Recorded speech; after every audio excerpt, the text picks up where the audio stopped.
Hi అండి, అందరూ బాగున్నారా? ఈరోజు మనం శ్రీకృష్ణుడు ప్రతిరోజు రాత్రి రాధా గోపికలతో రాసలీల జరిపే ప్రాంతం అయిన నిధివనం గురించి, దాని యొక్క రహస్యాల గురించి తెలుసుకుందాం. నిధివన్ ఇది శ్రీకృష్ణుడి దైవత్వానికి, అద్భుతానికి అంకితం చేయబడిన ఒక అడవి. ఈ ప్రాంతానికి శ్రీకృష్ణుడు ప్రతిరోజు వచ్చి రాధా గోపికలతో రాసలీలలు అంటే నిత్యం కొనసాగిస్తారని చెబుతూ ఉంటారు. సాయంత్రం హారతి ఇచ్చిన తర్వాత మనుషులు, పక్షులు, జంతువులు ఏ ఒక్కటి ఆ ప్రాంతంలో మనకు కనిపించవు. ఎవరైనా ఆ ప్రాంతంలో ఏం జరుగుతుందని తెలుసుకోవాలని ప్రయత్నిస్తే వారి కళ్ళు పోవడం, చనిపోవడం, మతిభ్రమించడం, మూగపోవడం ఇలాంటివి జరుగుతాయని స్థానికులు చెబుతూ ఉంటారు. అసలు ఇక్కడ రహస్యాల గురించి పూర్తిగా చూద్దాం. చాలామంది మధురలో బృందావనం సందర్శన స్థలాలకు చూసేటప్పుడు నిధివనం యొక్క పర్యటన కూడా చేస్తూ ఉంటారు. ఇక్కడ సాయంత్రం 5 గంటల తర్వాత దేవుడికి హారతి ఇచ్చిన తర్వాత ఉద్యానవనం మూసివేస్తారు. ప్రతిరోజు రాత్రి కృష్ణుడు ఉద్యానవనంలో రంగమహల్లోకి వచ్చి రాధారాణిని తన స్వహస్తాలతో అలంకరిస్తానని చెబుతారు. తర్వాత నిధివన ప్రాంతాల్లో చెట్లన్నీ గోపికలలాగా మారి వారితో పాటు నృత్యాలు చేస్తాయి.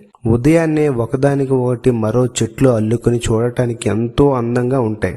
తిరిగి యథాస్థానాల్లోకి చేరుకుంటాయి. ప్రతిరోజు సూర్యాస్తమయం అయిన తర్వాత ఈ పవిత్ర స్థలంలో జరిగే రహస్యాలను చూడటానికి అనేక ఊహాగానాలు చేయబడ్డాయి. అయినా ఎవ్వరూ ఈ పురాతన చిక్కుముడిని విజయవంతంగా విప్పలేకపోయారు. అసలు ఈ రంగమహల్ యొక్క రహస్యం ఏంటో చూద్దాం. ప్రతిరోజు సాయంత్రం ఆరతి ఇచ్చే ముందు రంగమహల్లో శ్రీకృష్ణుడు వస్తారని చందనంతో చేసిన మంచం సిద్ధం చేస్తారు. పండ్లు, నీటితో నింపిన గ్లాసు, ప్రక్కనే పాన్, తరువాతి రోజు పళ్ళు తోముకోవడానికి వేప పొలలు, ఇటువంటివి అన్ని పెట్టి హారతి ఇచ్చి తలుపులన్నీ మూసి తాళం వేస్తారు. పర్యాటకులు మరుసటి రోజు తలుపును తీసి చూసేసరికి ఆశ్చర్యానికి లోనవుతారు. మంచం మీద ఎవరో పడుకున్నట్లు తెలుస్తుంది. నీరు త్రాగినట్లు, పండ్లు తిన్నట్టు, పాను వేసుకున్నట్లు, వేప పుల్లను ఉపయోగించినట్లు, అలాగే రాధకు అలంకరించిన బట్టలు, గాజులు అస్తవ్యస్తంగా పడేసినట్లు కనిపిస్తాయి. దీనిని బట్టి రాత్రిపూట శ్రీకృష్ణుడు ఇక్కడికి వస్తారని నమ్ముతారు. చుట్టుపక్కల ఉన్న ఇళ్లలో ప్రజలు ఆ ప్రాంతంలో ఏం జరుగుతుందో అని చూసే సాహసం ఎప్పటికీ చేయలేదు. ఆ ఇంటి కిటికీలు ఇటుకలతో మూసేస్తారు.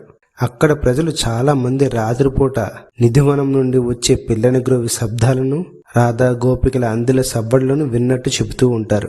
చూశారు కదండి. మీరు కూడా శ్రీకృష్ణ లీలను చూడాలనుకుంటే ఏదో ఒక టైంలో యూపీలో బృందావనంలోని నిధివనానికి వెళ్ళి ఆ శ్రీకృష్ణ లీలలు చూడవచ్చు. ఇలాంటి ఇంకెన్నో ఇంట్రెస్టింగ్ విషయాల కోసం మన ఛానల్ని లైక్, షేర్, సబ్స్క్రైబ్ చేసుకోండి.